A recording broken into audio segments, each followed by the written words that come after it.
ซึ่งเป็นอีกมือเนาะสบายดีทุกคนเนาะสบายดีทุกคนซึ่งเป็นอีกมือหนึ่งหิมะก็ยังตกบ่หยุดบ่เซาเลยเนาะตกตั้งแต่เมื่อคืนนี่ป่านนี้ยังบ่ทันเซาเจ้าโอ้ยไปพี่น้องเนาะน่าเป็นห่วงหลายเนาะ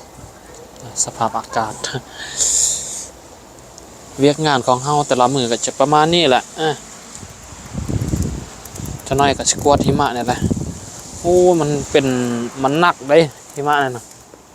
ค่อนข้างหนักบ่ได้เบา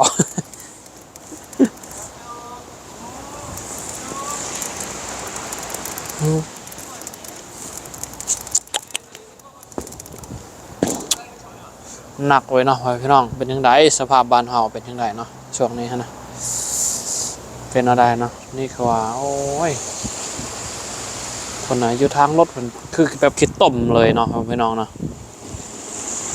รถไปโอ้โหเกือบบ่ได้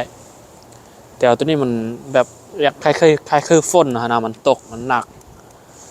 บ่ได้คือแบบมัน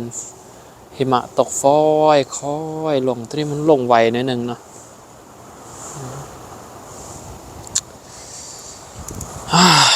สภาพบ้านเนาะหอดบ้านเฮา